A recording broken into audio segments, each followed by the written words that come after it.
Welcome back, everybody. We're live here on Americanuck Radio, and as I promised, we've got a great guest, Kevin J. Johnston of freedomreport.ca. Go check out that website, freedomreport.ca.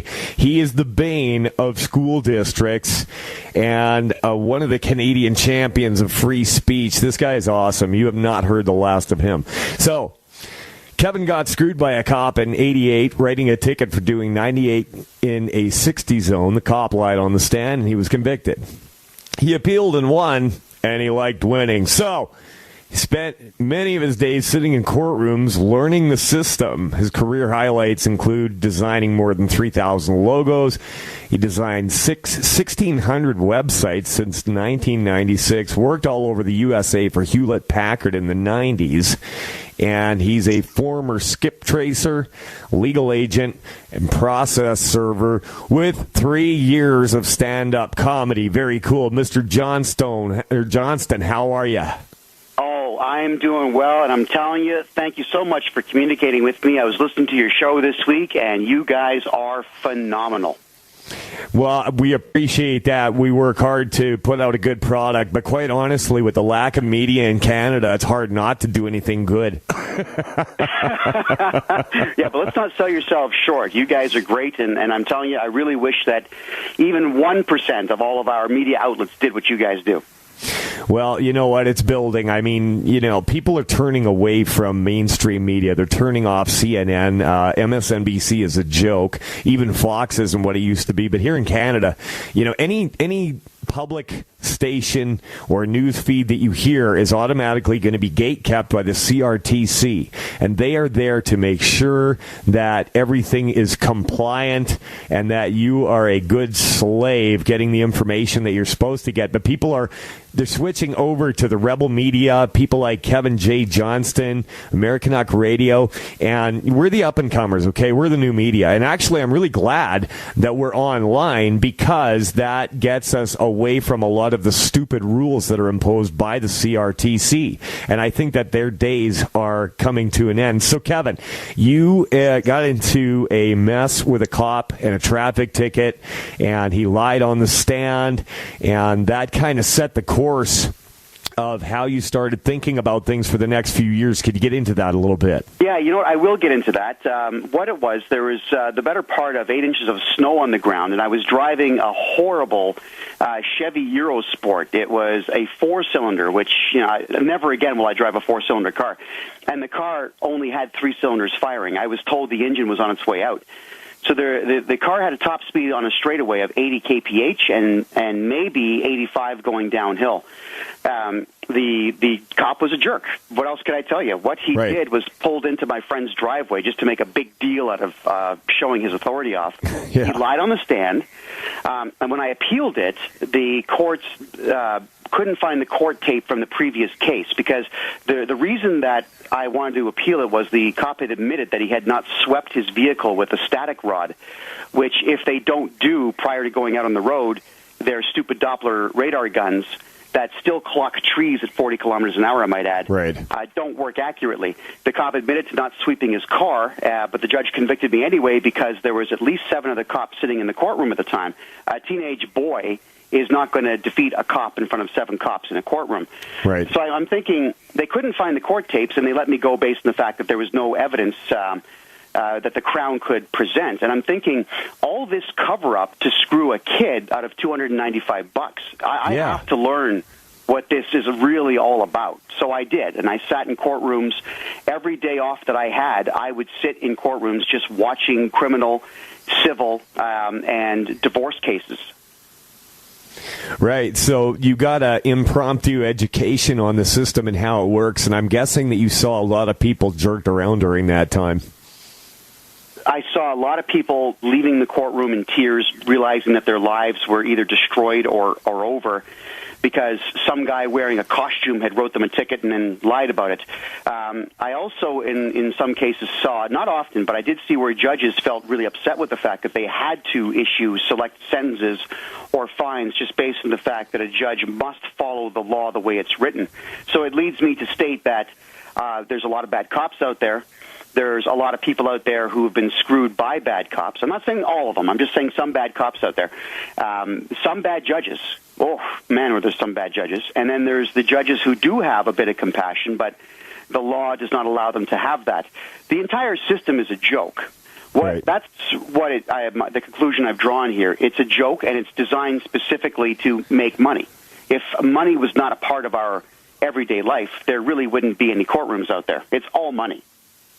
Yeah, a lot of it is about revenue generation, and here's the thing. I'm not a cop hater. Cops are victims of policy just as much as the next guy. The only problem with a dirty cop is that he has the power to pull you over, plant drugs on you, lie, haul you into the system, and there's no personal repercussions for them. So, I mean, a bad cop is actually worse than a criminal in a lot of ways because they've got the backing of the government and the legal system behind them. But good cops out there, I'm all for you, and I'm backing you.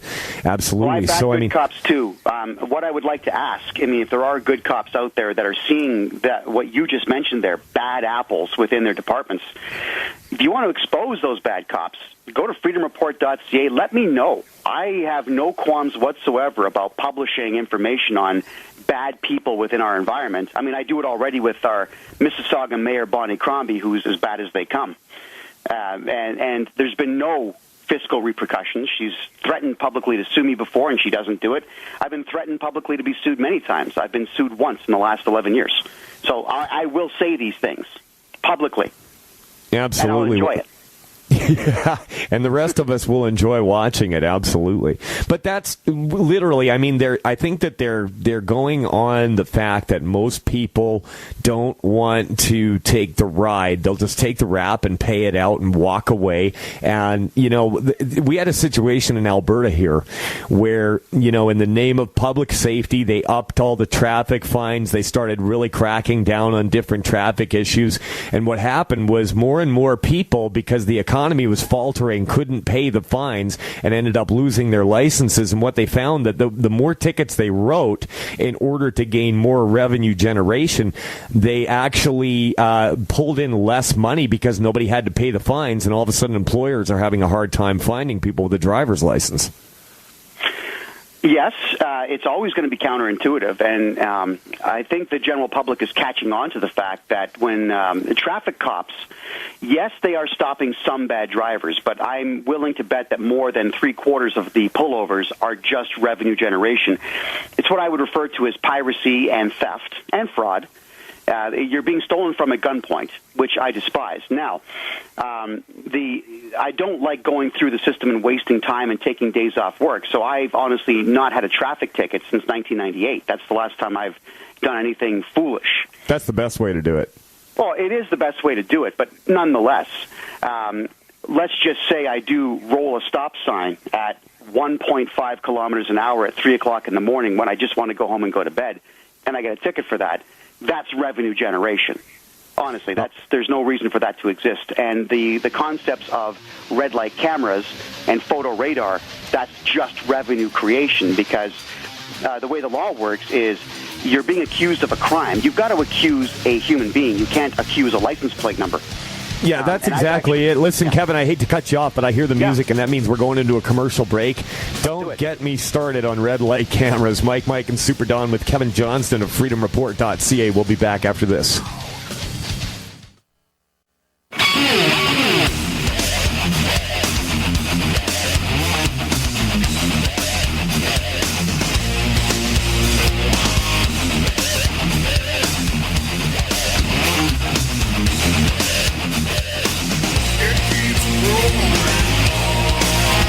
Welcome back, everybody. We're live. The call-in line is 855-660-4261. As I mentioned, we've got Kevin J. Johnston of freedomreport.ca.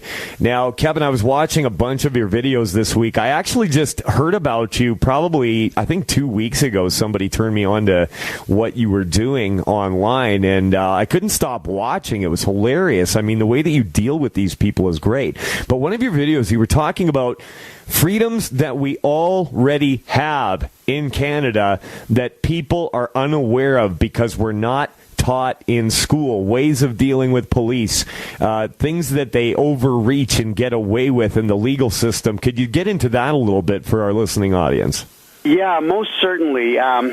I always had arguments with not just my parents, but teachers, principals, and all kinds of faculty about the fact that I knew I was wasting my time in school because I wanted to know the way the world really worked. Simple things like, what's money? How can you turn a piece of paper into a television or turn a piece of paper into food?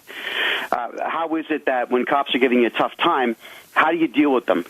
Does a human being actually have the right to lock another human being up in handcuffs and then make them sit in a portable prison cell being the back of a police car? All of this stuff is what I wanted to know. It wasn't taught to me at all. I had to educate myself on it, and if me, as a resourceful guy that I am, can find these things out very painfully and very slowly, I can only imagine how tough it's going to be for the average individual who doesn't have my research skills to find these things out. So we have a ton of rights, but people don't know them. They're not taught to us at all. Unless, of course, you want to hire a lawyer, but then the lawyer just says, don't worry about it, I got this. Right. They'll coach you in what to say and how to say it, and that's the end of it. But you don't really learn from the lawyer. You just give the lawyer lots of money. So anyway, I think we were talking very quickly about bylaw officers in our last conversation. Right. Yeah, where you've got the right to fight back. This is the big one that I always push. I had bylaw officers trespassing on my property here, giving me a difficult time about the construction of a fence. One neighbor called, said they didn't like my new 8-foot-high fence because I built a backyard rink with a plastic roller hockey floor, and I wanted to keep the pucks and lacrosse balls in the backyard. I built an 8-foot-high fence. City comes by, tells me I've got to tear the fence down. They give me 14 days to tear it down. I told them where to go, not very nicely, of course. And then they put a contrivance on my home, saying that I'm not allowed to sell the home or transfer property. So me getting my back up, I went to some of their homes between midnight and 4 in the morning, knocked on their door, rang the doorbell, and explained to them, don't come back. You're not welcome. I'll arrest you. By the way, here's the letter with my demand stating clearly that you are to stay off my property. Their reaction was to call the police. The police called me. I said, hey, I was serving legal documents. What do you do? People, you've got the right to fight back, and you can always take the fight to a person's front door. Just because someone says they have authority, it doesn't mean they do. You have to convince me, not prove it to me with a piece of paper, but convince me through debate that you do have authority so that I would feel good about following your authority. Yeah, absolutely. And as soon as you walk into a courtroom, you've got to understand that they're using a separate language in order to ensnare you. And it's a language that's why lawyers go to school, basically. I mean, if they say to you, did you suffer a beating at the hands of the cops? And you say, oh, yeah, I suffered it for sure. You're actually agreeing that you agreed to it, right? I mean, and there's all these little weird tricks that they do in order to bring you into this legal world where nothing means what you think. And it's in order to put you at a disadvantage. But you're right. Citizens have the right to actually arrest people when a crime is in progress, and that includes law officers. And people just don't know it. They can't commit. Yeah, they can't commit a crime. It's actually worse when they do. And serving papers. See, this is all stuff that we should have started education on in I would say grade 4, but you can't have an educated society because they're too difficult to control, and that's really what it comes down to. Do you agree with that? Well, I agree with that fully. Anybody who knows that your authority is false and does not exist is going to ignore what you say. Right. Almost every time. Unless, of course, what you're doing is asking me to do something that is of benefit to everybody. For example, someone says, hey, we're closing the building. Could you please leave via that exit? Okay, that's fine because it's your building. Right. I'll leave. But if someone says, I have the authority to make sure you don't go into this park, this public park. By the way, you can't take a camera out and take a photograph on this public sidewalk because I have authority granted to me by the city of Toronto or the city of Edmonton to say that, and they flash a badge. Now, what does the badge mean? You can buy them at dollar stores. Who cares? Yeah. I don't recognize that authority. Get lost. Well, but that's you need just people it. to know this stuff because everyone should know that you've got the right to protect yourself. That's a big one. To not put yourself in a position where someone else can lock you in a cage. Jail cells are cages. I don't care what you say about it. It's a cage. And you also want to make sure that you're not going to incriminate yourself in crimes that haven't even been committed. And through clever language, you can be convinced that you've committed a crime just by answering wacky questions presented in a very psychologically damaging way. Yeah, a good example of that, as soon as they pull you over, do you have any idea how fast you are going? And the default position for most people is, I know I was speeding, but I was on my way to my son's hockey game, and, well, boom, you just confessed to a crime. Yep. You know? Yes. The correct answer to that is, I was driving the speed limit, constable. There you go. Or you can also state, I don't answer questions. Just continually say, I don't answer questions. Cooperate. If they say, can I have your driver's license, please? Yeah, sure, what the hell? Give it to them. Where are you going? I don't answer questions. Who are you married to? I don't answer questions. Where do you work? I don't answer questions. I'm not going to help them out in any way. Well, they're not your buddy. That's the thing. They're fishing for information. Exactly. Their job is to get a conviction. That's where it lies. So, I mean... Well, the conviction... Sorry, let's word that properly. Their job is to get a conviction because that's money. Yep. That's profit. Yeah, it all goes back to that revenue generation thing we were talking about earlier. Yeah. Yes, it does.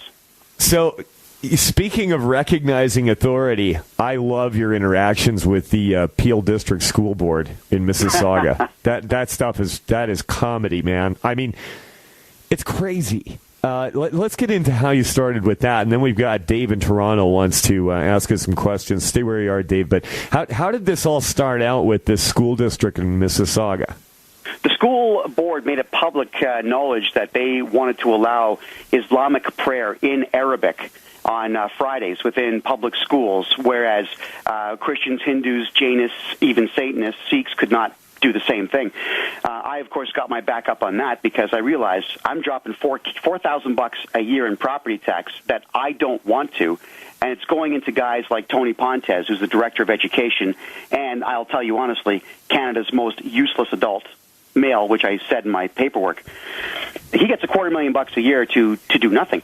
Well, I'm asking, or I'm stating to the public that we have to fight this, because if it's being stated in Arabic, then we know that there's going to be someone in there saying death to Israel, kill the Jews, destroy the infidels, and that's a hate crime as far as I'm concerned. Don't think that because you're Muslim you can't commit a hate crime, and don't think that because you're Muslim that other people out there don't speak Arabic and have not read your book. I've read the book, and my dear friend now, Sandra Solomon, speaks Arabic. My initial protest was, this is unacceptable, but then I wanted to actually get down there and ask the question, will you be recording these sermons so that we can later listen to them and analyze them for hate crimes? That's what I wanted to know. Janet McDougald, who's the I guess, loudest of them all, she's just an elected trustee, extremely loud, doesn't ugly. like the fact that I've been protesting about her publicly, so she tells me that they will not entertain me. And the crowd exploded because the crowd is on my side. The audience was mainly Sikh and Hindu. A number of Chinese people were in the crowd as well. No white people. Where are the white people? Come on. So you're totally backed by the brown people behind you, and you're still a racist. Listen, we got to go to a break here. I couldn't believe it. Yeah, yeah, she did. We got to go to a break, but stick around, Kevin and Dave. We'll be back after this.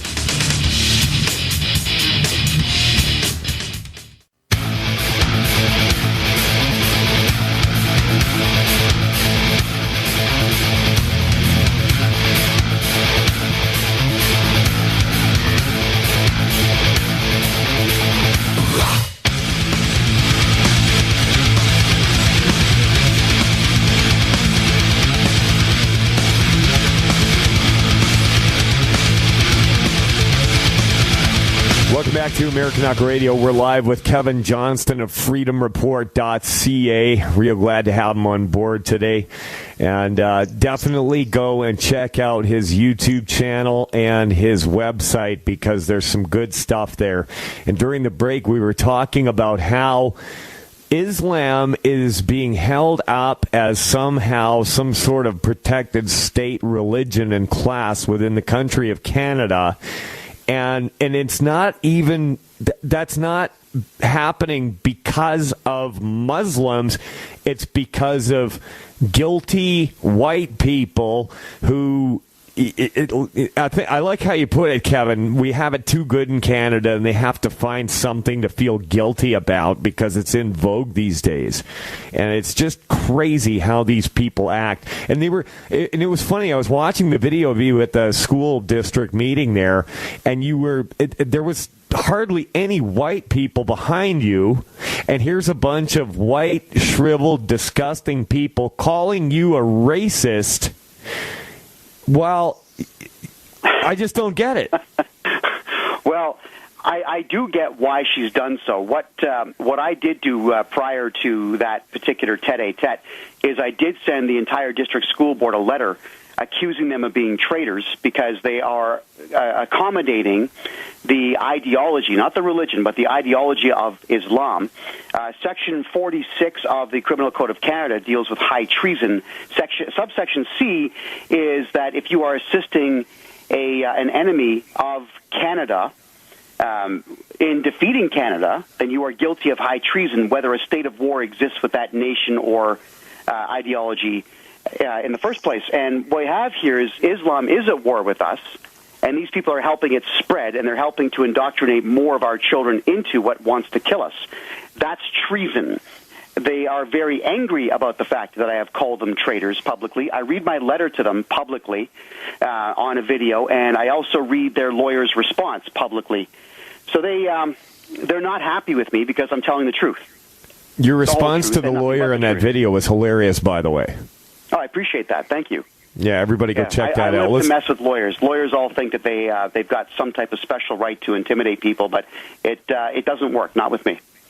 No, exactly. Let's take a call here. Let's go over to Dave in Toronto. Dave, what's on your mind? Mr. Johnston, thank you so much for what you do. As a naturalized Canadian and an immigrant, I am absolutely disgusted with what you are currently dealing with. I undeniably believe that the media is guilty of subversion, the legal system is guilty of sedition, and politicians are guilty of treason. But the problem is, just as you highlighted, the system relies on the ignorance of the law to manipulate the system and utilize it as a revenue-generating system, which it really shouldn't even be in the first place. The fact is, all these things that are going on right now clearly violate the established law. And it's the ignorance of the people that say, well, I guess the politicians are telling me I'm racist because I'm fighting against an ideology. This is, again, people acquiesce to what the politicians and the media tell them and assume, well, because they told me that's what reality is. I'm sorry, an unlawful law isn't legal. It doesn't matter what people say. First off, David, I think you should have your own YouTube channel. That was a phenomenal piece of information that you've given to me. I agree with everything you've said, especially the sedition side of it of the courts. And to continue on what we're saying here, we do have a prime minister who is a traitor. He is helping our enemy come in here. Straight up. And I'm trying in my mind, honestly here, I'm trying to piece together what benefit could there possibly be to anybody in the country for this? And this conversion of Canada to Islam does not even benefit Muslims. I talk to a lot of Muslims, and they don't want this garbage here. They escaped from the garbage that was in the Middle East to come here to build a proper life and enjoy family life. And here we have white people, stupid white people like Justin Trudeau, who are more concerned about head and shoulders than they are anything else, destroying our country right before our very eyes and telling us that we should be happy about it. And not only that, he's smiling about it. And isn't it ridiculous that somebody like Tariq Fatah, who is a Muslim, who is totally critical of the barbarism that's going on there, could potentially be charged with Islamophobia under M103? Tariq Fatah is unbelievably honest. I've watched everything that I possibly can on him over the last 2 weeks. He is a Muslim man, like you said, who is warning all of us about the dangers of radical Islam, and white people don't listen to him. It's like Ben Affleck was screaming at what's his name there, Bill Maher, about the fact that we're not allowed to state clearly that we can't disparage an entire people based on just a few radicals. But let's face facts here. We've got between 25 and 35% of Muslims in the world are radical and do want Sharia law. And if you count 1.5 billion, 35% of that is got to be the better part of 400,000. That's more than the population of the United States that are radicals that want the Western world to falter. And Justin Trudeau can't wait to bring that type of a thinker into our country.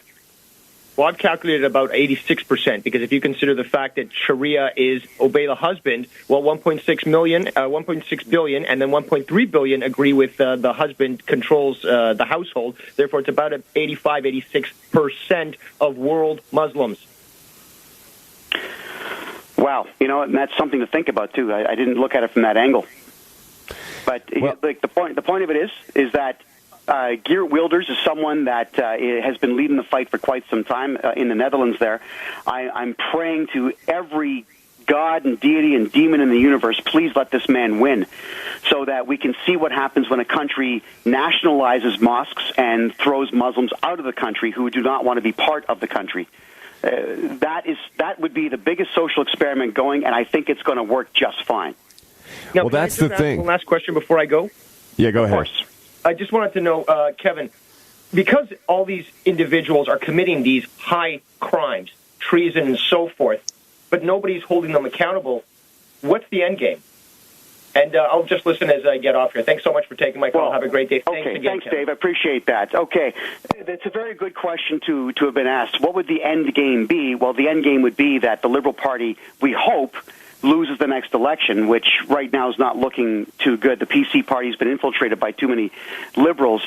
It is going to have to be that all of us read all case law in this country and try to find every single count of treason that's ever been tried and convicted, so that we, the people, can band together and put this guy in handcuffs under citizen's arrest and put him before a judge.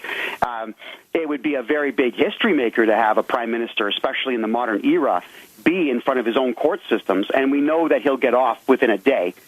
But we need to find out how we can put Justin Trudeau, Bonnie Crombie, Kathleen Wynne, and any of these other traitors to our land behind bars, or at least, if not behind bars, in front of a real judge in a real courtroom to wake the entire public up. Because if the public sees that a major politician has been arrested for treason, then the public is going to start paying attention to it, and people are going to start to learn about it. Then they'll discover people like the Rebel.media, Americanuck Radio, FreedomReport.ca, and CIJ News, and start finding out that there are real problems in this country.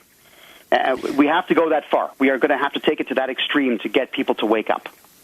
Absolutely. And I mean, Justin Trudeau, through the Trudeau Foundation, has been taking money from the likes of George Soros. These people are globalists. They don't believe in nation states, but there's a movement that is sweeping across the world. I mean, you look at how Marine Le Pen is doing in France right now. You look at Brexit, look at Trump, look at Geert Wilders is threatening the establishment now. And this is happening. And as far as I can see, the Canadian media and politicos are they're making the exact same mistakes that these other countries made, these other globalists, I should say, in the lead up to these elections. Nobody thought Trump was going to win. And he got in on the platform of America first, globalism, no more, right? I'm going to be the president of the United States. What is so wrong with that? Why shouldn't we have leaders that are actually concerned about our own people instead of thinking, no, I have to take care of people from Djibouti. I have to take care of Somalians, and I need your money to do it. And if you don't pay up, I'm going to put you in a cage. And that's the situation we're in right now. Yeah, what's interesting is that people are less afraid of doing 30 days in jail than they are of being called racist, and that's the problem. You're right. And that word racist has become the end-all, be-all argument and ending of any arguments, and you have to start ignoring it. So it's like a nervous tick, Racist, racist. It sounds like a dog barking, right? Racist. Ignore the word. If you're white especially, ignore that word. It means nothing. It just means the person has no argument to counter what you're saying. And God bless Trump. We're heading into a hard break. We'll be back with more Americanuck Radio after this. I want to...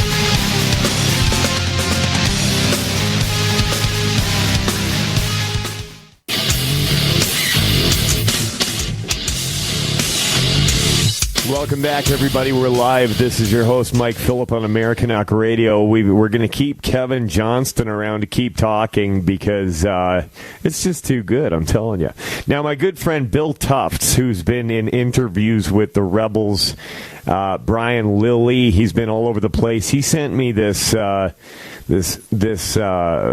link, and if you're going to be in Calgary on March 17th and 18th, they're going to be holding the 2017 Economic Education Association of Alberta Annual Conference in Calgary on meeting the climate change challenge. So, if you're one of those people that is really, really tired of how bad you are because you're destroying the climate and causing the weather to change, I'm one of those too. They're going to be discussing ways to meet that head on.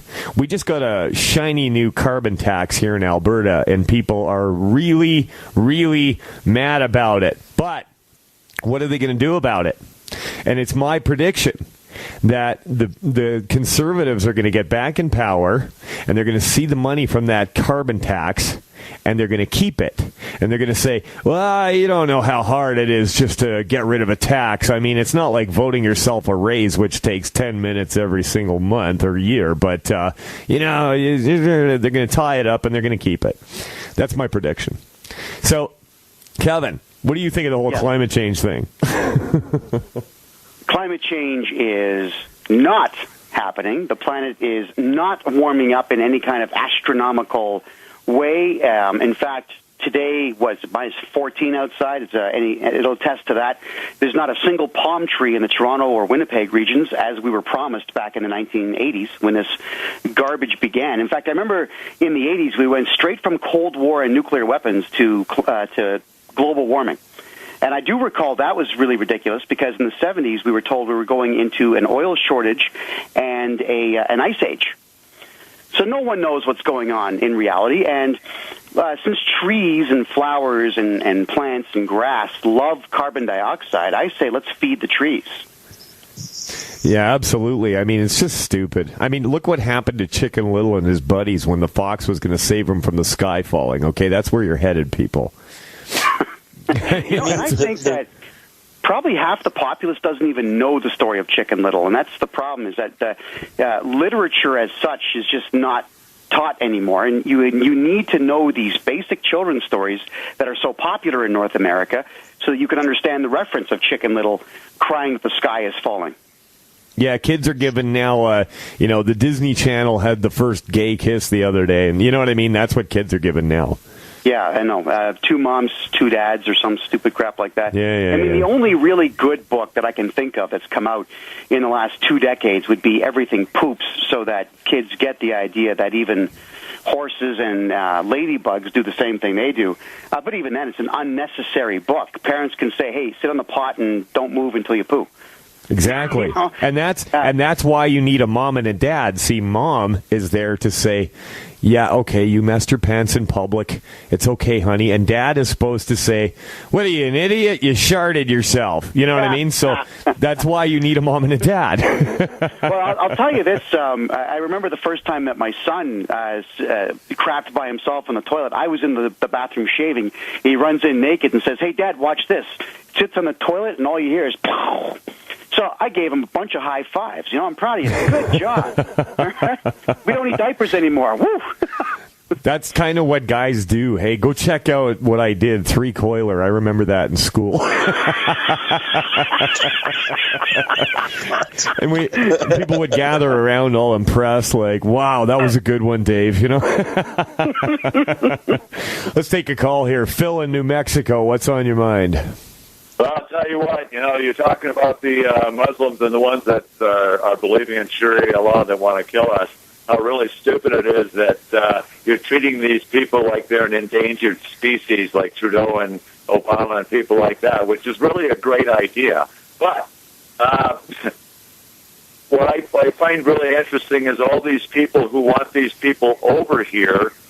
If one of them came out of the crowd with a sword or a bomb yelling, Allahu Akbar, how long are those people going to want them here? The end game, if you accept people like that into this country, is you die. That's the end game. Conquest. Their end game is you die. Period. End of story. There's no questions. There's no, Trudeau, you got great hair. We're not going to kill you. Give me a break. You die. That's it. You are correct, and I'll tell you where it's all going to change is one of these Muslim imports are going to go ahead and they will rape the wife or the daughter of some major political figure in North America, and then you're going to see politicians get upset and do something. No doubt about it. As far as the climate change thing, while we're on that subject, and I realize that I'm a pissed-off person. I spew a lot of hot air, so I could be a part of the problem. But what I was going to say is I was talking to somebody the other day who was into the climate change bullshit, and they were telling me that this is the warmest year on record. This year is the warmest year on record. And I looked at them and I said, really? What was the temperature here back in 1865 BC? Oh, yeah, good question. You don't know. I don't know. Nobody freaking knows that. Well, not only that, but if it got any hotter in New Mexico, you'd all melt. Well, we don't. Hey, listen, I remember being in Phoenix, Arizona back in the 90s from January to June, and even in February it was hot. It's because you're by the equator. It has nothing to do with the planet warming up. Think about it. You're getting closer, yeah. You're in that closer equatorial zone. But, and also, it's like I'm listening to all these people say this, like somebody from the Sierra Club once when I was up in Canada telling me that all the trees you see along the highway, that's all there is. If you go 20, 30 feet in, there's no trees back there. Like, who thinks like that? Social justice warriors that are 450 pounds, still virgins at age 38 with nose rings, blue hair, only one armpit shaved in some weird pattern, and a tattoo of Scrappy-Doo on their ass. That's who tells you that. Well, I think it's called prosthetic brain. I think you're giving them too much credit. Yeah, never give a social justice warrior credit. Just give them space. Exactly. You guys forgot vegans, by the way. Vegans are in there too. Yeah, absolutely. Oh, the radical vegans are the worst. Yes. Yeah. Oh my God. Yeah. You know what's funny about this whole carbon thing? They like to call it greenhouse gases. That should be indicative of what it's actually used for. See, they pump excess carbon into greenhouses to make their vegetables grow riper because that's what they need to breathe. They breathe in carbon and they expel oxygen. Yeah, and again, that's a simple biology lesson which you could teach in grade 5. In greenhouses, we have to put more carbon dioxide in. Here's why. I don't remember even hearing about photosynthesis until maybe grade 10 or 11 science, and by that point, I was more interested in dry humping chicks in the hallway and going to local McDonald's and trying to turn that into a party than I was photosynthesis. They should have been hitting me at an age when I actually was paying attention that, plants eat carbon dioxide, so I can go breathe on a plant and make it stronger. You can enlighten kids' minds to that type of thinking if you hit them with this stuff early, instead of telling them that their feelings matter. Well, it's like we were talking about with the majority of laws in our country. It all comes back to revenue generation. It's another reason to screw you out of your hard-earned money because you are guilty because you live too good. Yeah, you're guilty because you live too good, so let's make everybody a social justice warrior that doesn't work. How are you going to get tax dollars from this generation that doesn't go to work and has no work ethic? Think about that. We're screwed. That's just it. Exactly. We're going into a break. Thanks for joining us today, Mr. Johnston. We appreciate it. Everybody go check out freedomreport.ca. We'll be back after this. You guys are amazing. Thank you.